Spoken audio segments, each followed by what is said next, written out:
Let's go into how I actually network. And I'm not going to go into the technicalities of it. I'm going to take a little bit of an odder approach. So it's a little bit different. Sometimes you're just tired, you're introverted, and you're not really trying to impress anyone. I learned this accidentally. So I like wearing whatever I'm wearing. I like glittery things. I like shiny things. So I'll wear my silver dress in the daytime because I love it. So I learned that what I wear becomes a talking point. So now I intentionally choose certain things. I'm like, is this something that someone's commented on before? So I have these earrings, which I'm inconveniently not wearing right now, and I don't have any nearby. But I have these bright earrings, which you have seen me on, and a lot of people comment on them. And they ask like, oh, wow, these are so nice. Where'd you get them from? So I get asked the question. So I know that people are interested in them. Whether they're commenting on them just because they're bright or because they're actually nice, it doesn't really matter. It sparks the conversation. But I've also learned that you can't be too statementy, and I don't consider myself to be that. But I did go to an event where someone said to me, the moment you walked in, I wanted to talk to you, but I was too afraid. I'm like, oh my gosh, I don't want anyone to be afraid to talk to me. So be a little bit aware about what you're choosing so that you don't become untouchable if what you want is easy connection. Not because you need to be palatable, but because approachability does matter more than the aesthetic. Although we do love the aesthetic, don't we? The second thing is to pack protein bars. And I really mean this. The protein bars saved me at South by, and they saved me at Cannes. And I'm so glad I had extra. It was melting. They were all melting, but I had extra so I could give to my friends. The last thing you want is to leave a brilliant conversation because you're hungry. Don't allow that to happen. So have a little bit of sustenance with you to keep you going. And for me, protein bars work, even though they taste a little bit funky. The third thing I learned was don't cling to your group. If you're there with someone, don't be afraid to separate. You all have different reasons for being where you are. If you're in really good conversation, just make sure that you've laid down the foundations really early on that you don't have to do everything together. It's okay to split. And if you're in a great conversation, do you really want to be walking away from that? Of course, other things are happening at the same time, but that doesn't mean it's better. FOMO, the fear of missing out, it will trick you into scattering your energy. Presence will help you go deeper.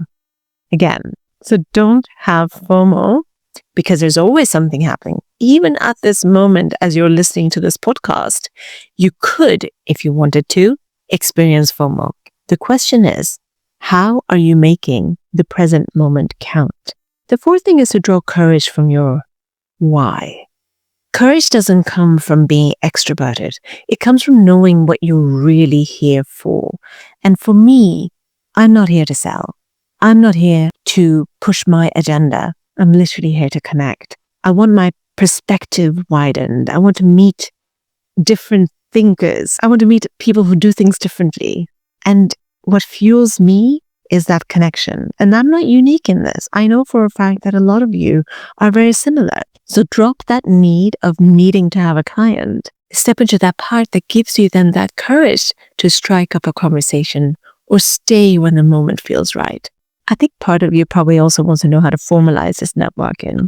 It's difficult to track it because you're having great conversations and you don't want to monetize it or you don't want to formalize it. But let's say you do actually have a conversation that wants a connection that does require a follow-up. And you do want to meet up again. Maybe it's for business, maybe it's for a collab, or maybe it's just that gut feeling that there's more to explore. How do you keep track? I tried a few things. Some worked and some didn't because I'd done a few of these events. Now I'm like, I don't know, collecting business cards is so dull, exchanging things on LinkedIn. Do we even speak to each other? There are a few things I tried. Now I'll share them all. And if any of these resonate with you, take them and try them out. I tried sending a quick voice note while we were still standing next to each other. So we would do the, phone bump or scanning of the QR codes and exchange socials. And then I would go into that social and send them a quick message saying like, hey, we met at Cannes at the Villa of Collins and we talked about this. I'm so excited to connect more. We'll speak when we're back in our respective countries. So I sent a little voice note that reminded each one of us why we were talking and how we want to connect in the future. The other thing that I did, which was really useful for me, is because I'm a visual person, is I took a selfie with them. And this is for memory, not for social media. Then I sent it to them and said, really loved meeting you and chatting about this. Let's chat soon. That worked really nicely. I have like a potential date. I wouldn't even say date, like unromantic date with somebody in either New York and London for whenever we will end up in each other's cities. And that's fun. That's exciting. I'll always remember that. In my last networking session, which was after Cannes, and I realized, you know what? The best way to do this, and we were already expressing the desire to meet up, to chat more about business and how we can support each other. I'm like, why don't we just book it in now? And I think the most smartest of people on any of these season networking events, they actually book meetings during these events. So if you're feeling brave and if you feel that you are definitely going to meet again, why not suggest to put something in the diary? And I did that at my last event, which was at the time of recording, it would have been maybe 4 days ago. No, a week ago exactly.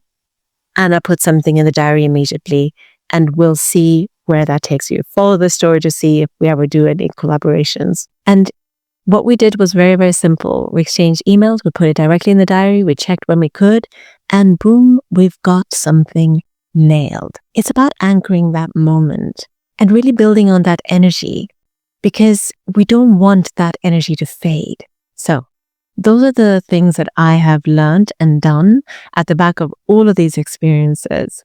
So if you've ever felt awkward at events or like you're doing it wrong because you're not collecting business cards or pitching your offer, let me remind you, you don't need to network like everyone else. You just need to have one good conversation a day. That's how trust is built. That's how relationships start. And sometimes that's enough. I'm Ivy Malik. I'm a business coach for creatives. You've been listening to the Creative Flight podcast. Thank you for listening.